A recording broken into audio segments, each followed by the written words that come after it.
السلام علیکم، دس از سعدیہ مسعود اور آپ دیکھ رہے ہیں پروگرام مکالمہ۔ ناظرین، آج 16 دسمبر ہے اور اس دن ہمارے بچوں کو، پاکستان کے بچوں کو ٹارگٹ کیا گیا تھا۔ اس حوالے سے ہم بات چیت کریں گے اور پروگرام میں اس وقت ہمارے ساتھ موجود ہیں بریگیڈیئر سید غضنفر علی صاحب۔ جی السلام علیکم۔ السلام علیکم سعدیہ۔ سر، آج کا جو اتنا بڑا سانحہ ہے ہم اس کو بھول نہیں سکتے، اس کی تکلیف کو ابھی بھی میں برداشت محسوس کر سکتی ہوں۔ تو جب یہ سانحہ ہوا اس نے بہت سے سوالات پیدا کر دیے، ان میں سے ایک سوال یہ ہے کہ کیا ہم اپنے ملک کے اندر اتنے غیر محفوظ ہیں؟ بہت بہت شکریہ سعدیہ۔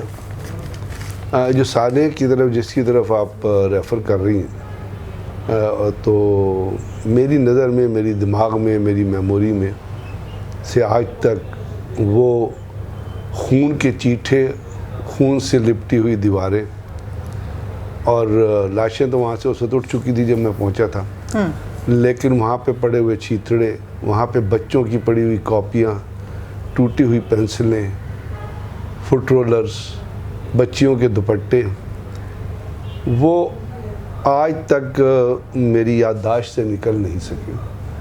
اور مجھے جب بھی 16 دسمبر ہی نہیں، میں جب بھی بچوں کو اسکول جاتے دیکھتا ہوں، سڑک سے گزرتے ہوئے، یا اپنے گرینڈ پیرنٹس کو جاتے ہوئے دیکھتا ہوں، گرینڈ چلڈرنس کو جاتے ہوئے دیکھتا ہوں، تو مجھے وہ دکھ، وہ اندھوناک لمحے، وہ سین، وہ میری نظروں کے سامنے ایک فلم کی طرح چلنے لگتا ہے، and it hits my heart.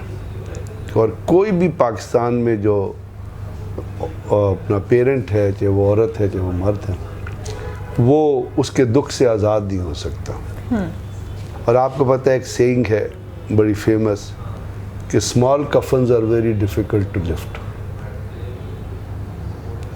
تو چھوٹے کفنز کو اٹھانا بڑا مشکل کام ہے، اپنے کندھوں پہ لے کے جانا۔ وہ ہوتے لائٹ ہیں لیکن ان کا ویٹ جو ہے وہ بہت زیادہ ہوتا ہے۔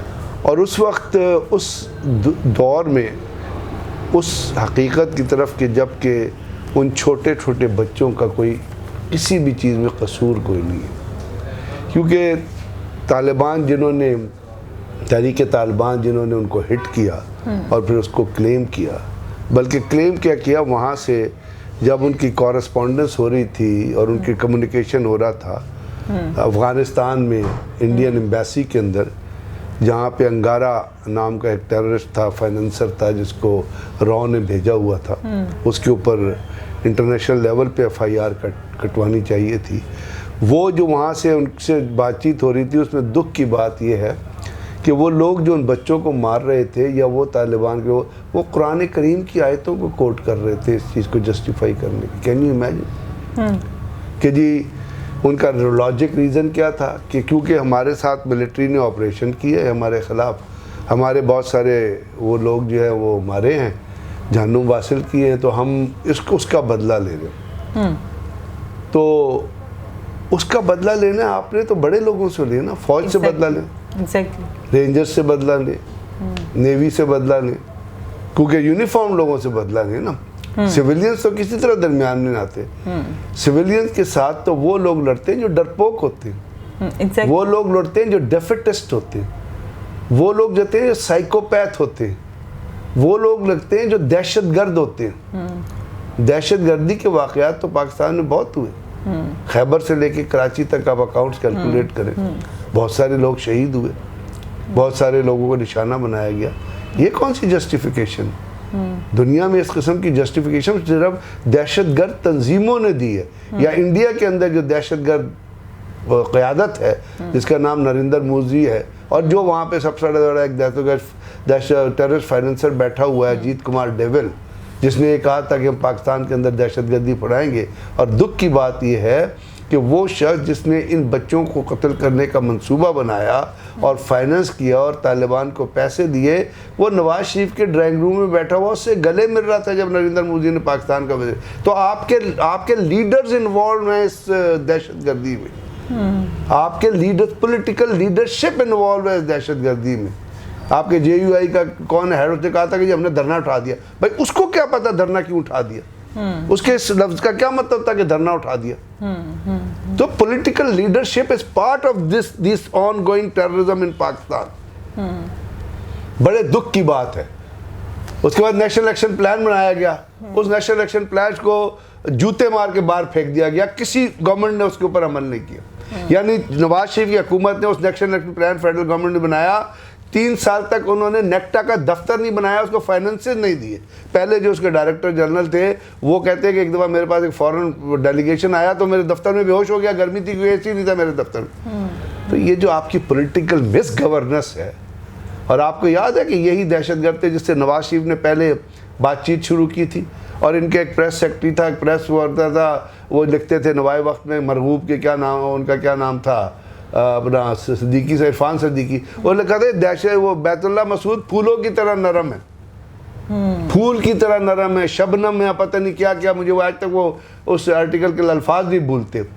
تو یہ جو اے پی ایس کا واقعہ ہے وہ کیا تو تحریک طالبان نے, لیکن یہ تمام جو اس وقت کی حکومت تھی, اس وقت کی جو قیادت تھی, اس وقت کی جو پولیٹیکل لیڈرشپ تھی, دے ور رسپانسیبل نہیں, they appear to be involved into the whole affair, کیونکہ اس زمانے میں ایک دھرنا چل رہا تھا. اور وہاں پہ جو آج سپریم کورٹ نے سوال اٹھایا ہے, تو سپریم کورٹ کو ان لوگوں کو بھی بلانا چاہیے جو فیڈرل گورنمنٹ میں تھے, اور پروونشل گورنمنٹ کو تو آپ نکال ہی نہیں سکتے. Provincial government P T I کی تھی وہاں پہ, جو وہاں پہ چیف منسٹر تھا وہ ہیڈ تھا, مطلب لا اینڈ آرڈر کی ذمہ داری جن لوگوں کی بھی تھی, یا جس طرح آپ کے اکاؤنٹ وہاں پہ آپ نے اینٹی ٹیررسٹ فورسز قائم کی ہوئی ہیں, تو یہ سب کی ملی جلی غفلت تھی نا. آج آپ عمران خان سے تو جواب مانگ رہے ہیں, لیکن وہ فیڈرل گورنمنٹ جو آپ کا پرائم منسٹر تھا, جو اس چیز کی ذمہ داری جس کو لینی چاہیے تھی, بے شرم تو ہمارے ہاں لیڈرشپ اتنی ہے نا کہ کسی واقعے کی ذمہ داری نہیں لیتی ہے. بہت سارے ملکوں میں ایسا ہوتا ہے, اس قسم کے واقعات ہوتے ہیں, لوگ ذمہ داری لے کے اپنے عہدے چھوڑ دیتے ہیں. تو آج کے اس دلخراج واقعہ جس کا سعدیہ آپ ذکر کر رہی ہیں, اس پہ آپ جتنا ماتم کریں کم ہے, اور ماتم کریں اس لیڈرشپ کی بے حسی کا, بے رخی کا. وہ تو جو بچے مر گئے ان کے پیرنٹس آج تک رول رہے ہیں, آج تک بیچارے خوار ہو رہے ہیں, آج تک وہ اپنا ان کے کیا. بریگیڈیئر صاحب, آپ کے دکھ کو اور آپ کے کرب کو میں محسوس بالکل کر سکتی ہوں, کیونکہ آپ کی آنکھیں جو ہیں وہ بالکل نم ہیں اس وقت, اور میری بھی آنکھیں نم ہیں. لیکن ابھی آپ نے بالکل پروگرام کا رخ ہی چونکہ چینج کر دیا. میں تو اس وقت کی سچویشن پہ بات کرنا چاہ رہی تھی, لیکن آپ نے وجوہات پر نظر ڈال دی. یہ بڑا ایک پروگرام کو نیا رخ دے دیا آپ نے بالکل. سر, ابھی بھی ہم دیکھ رہے ہیں کہ طالبان کے ساتھ مذاکرات کی باتیں چل رہی ہیں, تو کیا ہم ان ننھے پھولوں کی قربانی کو بھول رہے ہیں, یا ہمارے پاس کوئی حل اور باقی ہی نہیں بچا؟ سعدیہ, بہت اہم چیز ہے, بڑے ایک نازک اور بڑے سینسیٹیو رخ کی طرف آپ نے اشارہ کیا. آپ کے پہلے سوال میں ایک جز یہ بھی تھا کہ کیا ہم ابھی تک اس ملک میں سیف نہیں ہیں. اس کا میں پہلے جواب یہ دینا چاہوں گا کہ دیکھیے, ہمیں یہ سانحہ تو بہت دلخراش تھا جس کا میں نے آپ سے ذکر کیا, اور آپ نے بھی اس کی کرب سے اس چیز کو اٹھایا. لیکن جو بھی نارتھ اینڈ ساؤتھ وزیرستان سے لے کے باجوڑ سے لے کے اورکزئی ایجنسی, اپنا ایجنسی یا باقی 7 ایجنسیز تک جتنے آپریشن ہوئے ہیں, اس میں آپ نے دیکھا کہ کتنے سارے لوگوں کو جہنم واصل کیا گیا, اور ایجنسیز کو کلیئر کرایا گیا. وہاں سے جو فائنینسرز کے ٹھکانے تھے اور جو دہشت گردوں کے ٹھکانے تھے ان کو ملیہ میٹ کیا گیا. یعنی آپ کو یاد ہے کہ نارتھ وزیرستان میں جب آپریشن ہوا جنرل رحیل شریف کے زمانے میں, اس سے پہلے جنرل کیانی نے باقی جگہوں کو کلیئر کروایا تھا. رحیل شریف نے نارتھ وزیرستان میں آپریشن شروع کیا, تو آپ کو پتہ ہے وہاں پہ میران شاہ اور باقی جگہوں پہ ایسے لوگ تھے جہاں پہ جنت بھی بنائی گئی تھی, جہاں پہ ڈیتھ سیل بھی بنائے گئے تھے, اس کو آرمی نے تباہ کیا, اسٹرکچر کو دفاع کیا. یہ یاد رکھیے گا کہ جتنے لوگ اس میں انوالوڈ ہیں وہ صرف اپنی بیہش پہ کام نہیں کر رہے, وہ کریشن ہے سی آئی اے کی اور را کی اور این ڈی ایس جو افغانستان کی.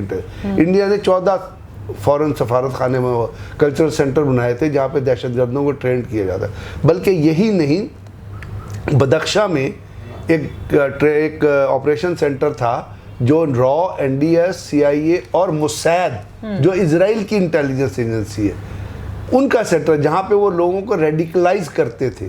جو افغانس تھے ان کو انڈیا سے لوگوں کو کرمنلز کو لا کے ان کو ریڈیکلائز کرتے تھے پاکستان کے خلاف لڑنے کے. وہاں طالبان نے حملہ کیا, وہاں سے ہیبریو کی کتابیں لکھی اور قرآن شریف کی آیتیں تھیں جن کا ہیبریو میں ترجمہ کیا جا رہا تھا.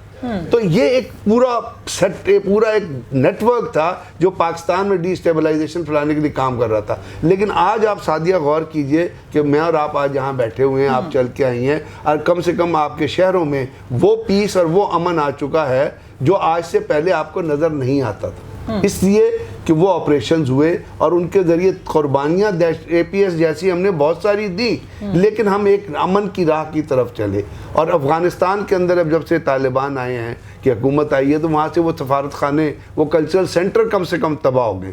اب یہ تمام چیزوں میں جو پاکستان پہنچا ہے، اور آپ کا جو سوال ہے وہ بڑا ان تمام چیزوں سے ریلیٹ کر کے اہمیت کہاں ملے کہ کیا ہم ان سے بات چیت کر سکتے ہیں. اس کے دو رخ ہیں، میں یہ سمجھتا ہوں، یہ میری ذاتی رائے.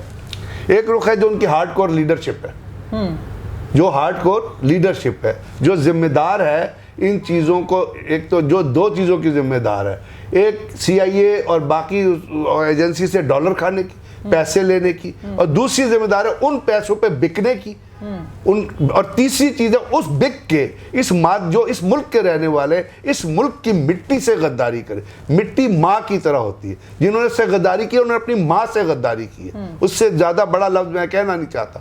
تو ان کو تو کسی صورت میں معاف نہیں کرنا چاہیے. اب بہت سارے ایسے لوگ ہیں جو مجھے پتا ہے کہ جن کو مختلف جگہوں سے بھرتی کر کے زبردستی اور یا غلط، جیسے میں نے آپ کو بتایا کہ آپ قرآن شریف کی آیتوں کو بھی کوٹ کر کے لوگوں کو، کیونکہ ایجوکیشن لیول آپ کے رورل ایریاز میں اتنا زیادہ نہیں ہے، بعض آپ کے لوگ بہت زیادہ پڑھ جو جاتے ہیں وہ بھی دوسری طرف چل پڑتے ہیں. تو وہ لوگ ہیں جو زبردستی لائے گئے یا کسی یا کسی غلط پرسپشن کے طور پہ آ گئے.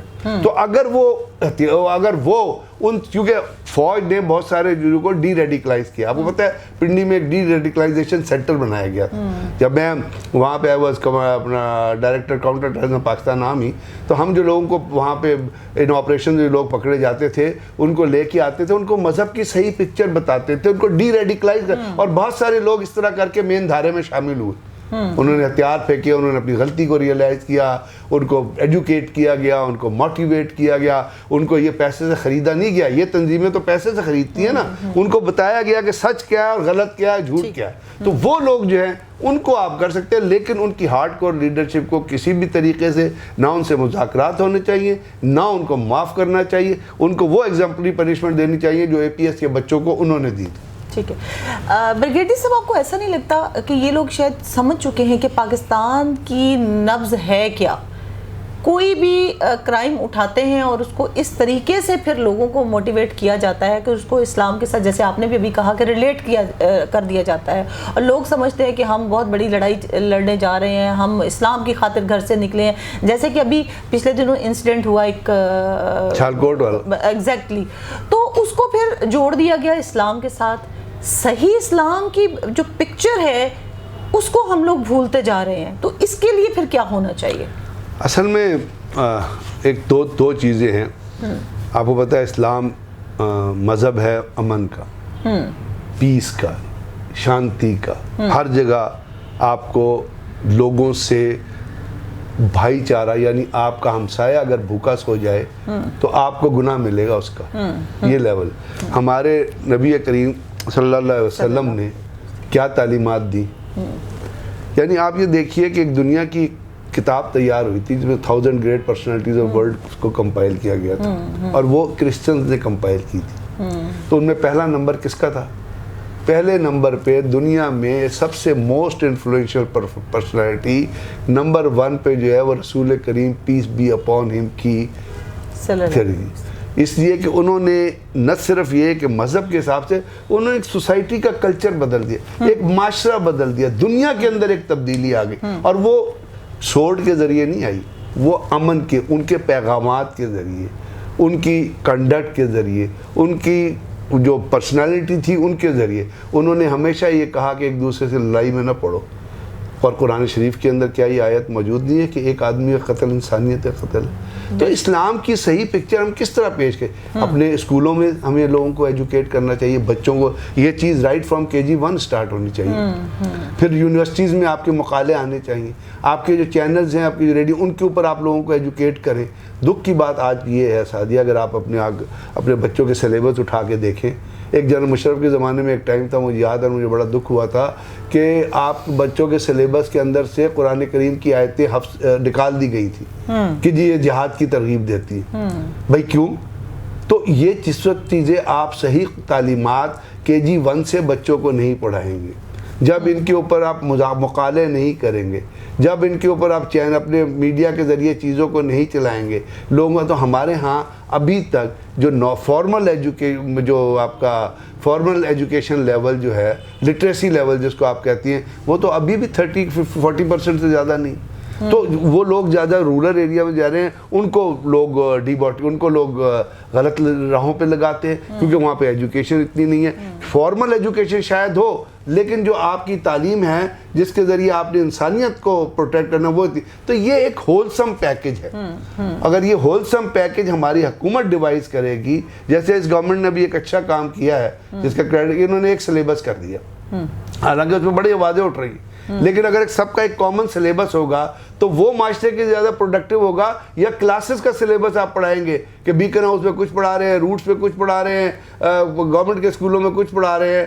میں نے الحمدللہ ایک گورنمنٹ کے اسکول سے پڑھا ہے, لیکن میں I can compete with any body in Pakistan. جو ہاورڈ سے بھی پڑھ کے آیا, میں اس سے بھی مقابلہ کر سکتا ہوں بہت ساری چیزوں, چاہے سوشل سائنسز ہو, چاہے ان کی ایجوکیشن نارمل ایجوکیشن لیول ہو. میں نے گورنمنٹ اسکول میں پڑھا کیونکہ وہ تعلیم اتنی اسٹرانگ تھی, وہ ٹیچر اتنے اسٹرانگ تھے, اور سیلیبائی اتنا اسٹرانگ تھا کہ اس کے ذریعے آپ کو مذہب کا بھی پتہ چلا, انگلش کا بھی پتہ چلا, اردو کا شاعروں کا بھی پتہ چلا. غالب بھی پڑھتے تھے, میر بھی پڑھتے تھے, انیس بھی پڑھتے تھے, ہر چیز ہم پڑھتے تھے, پاکستان ریزولوشن بھی پڑھتے. یہ چیزیں آپ کو پاکستان بننے کی وجوہات, پاکستان بننے کے ریزن, مذہب کی تعلیمات سے ریلیٹ کر کے, ایجوکیشن اور سوسائٹی سے ریلیٹ کر کے جب آپ لوگوں کو پڑھائیں گے, پھر آپ معاشرے کو چینج کرنے کی طرف جائے گا, پھر لوگ گمراہ نہیں ہوں گے کسی چیز سے. مطلب معاشرے کو ایجوکیٹ کرنے کی ایک بار پھر سے ضرورت ہے. جی ہاں, بہت ضرورت ہے, بہت سخت ضرورت ہے.